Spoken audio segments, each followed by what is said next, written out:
mọiបងប្អូនទាំងអស់គ្នាថ្ងៃនេះខ្ញុំមកនាំបងប្អូនពីឧបករណ៍សម្រាប់បូមទឹកបានបូមប្រេងក្បាលបងប្អូននេះ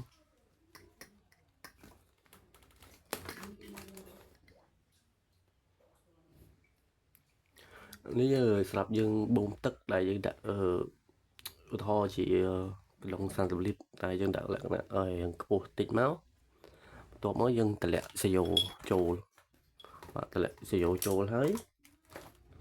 យើងចូលបែបនេះហើយនឹងមានរមណីវាចេះយើងតម្លាក់តែសេយ៉ូហើយយើងច្របាច់វាបន្ទាប់មកវានឹងបឺតទឹកធ្លាក់ចុះមកសម្រាប់យើងបូមដូចជាឧទាហរណ៍បូមមួយសុទ្ធចេញពីឡាន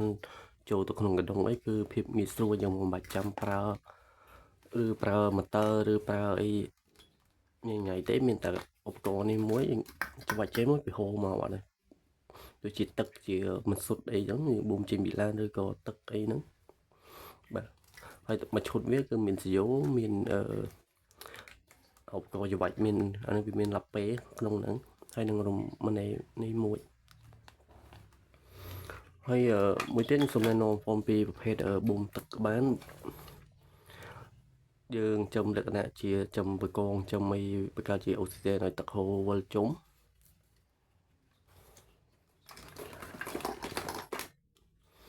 បាទនេះយើងប្រើភ្លើង12វ៉ុល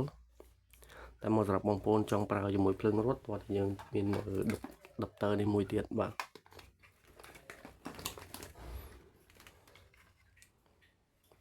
នេះយើងអាចប្រើមួយភ្លើងរត់បានហើយយើងអាចស្រីល្បឿនម៉ូទ័រឲ្យវាទឹកវាវិលយឺតវិលលឿនតែម៉ូទ័រវាវិលលឿនទឹកក៏វាហូរខ្លាំងដែរនេះវាចេញសេយ៉ូ21កម្លាំងទឹកវាបូមទឹកគឺខ្លាំងសម្រាប់បងប្អូនដែលចង់បូមកាក់ត្រីកាក់អីហ្នឹងគឺល្អសម្រាប់បងប្អូនដែលចង់បាននេះអាចទៅមកលេខទូរស័ព្ទ097 45 95 600បាទអាចទៅមកលេខទូរស័ព្ទនេះបាន097 45ច្រឡំ45 95 600បងប្អូនទៅមកលេខទូរស័ព្ទនឹងបានឬក៏អាចតងលេខ Telegram លេខហ្នឹងក៏បានដែរហើយមួយទៀតគឺខ្ញុំមានម៉ូទ័រប្រភេទនេះគឺជាលក្ខណៈម៉ូទ័រតម្លាក់ក្នុងទឹកគឺយើងអាចញាត់ចូលក្នុងកណ្ដុង30លីត្រកណ្ដុងខៀវក៏បានកណ្ដុងសក៏បានតែយើងយកទៅបូមសុទ្ធដែរបូមទឹកក៏បានបូមសុទ្ធក៏បាន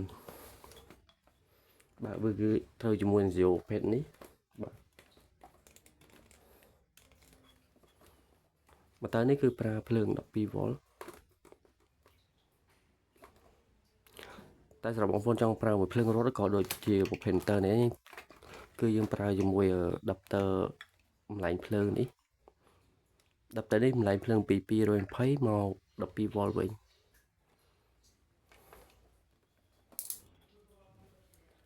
ហើយមួយទៀតខ្ញុំសូមណែនាំ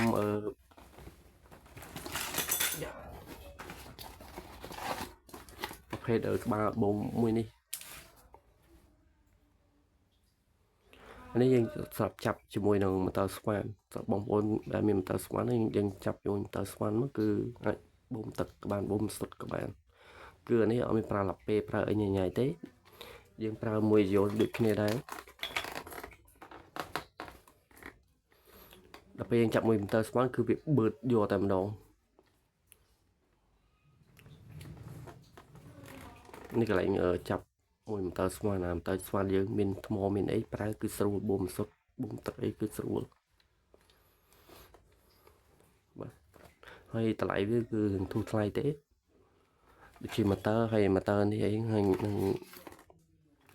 ដល់ពេលបឺតទឹកបូមទឹកបូមប្រេងហ្នឹងក៏តម្លៃវាធូរថ្លៃដែរបាទវីដេអូរបស់ខ្ញុំមានតែប៉ុណ្្នឹងទេបាទសូមអរគុណ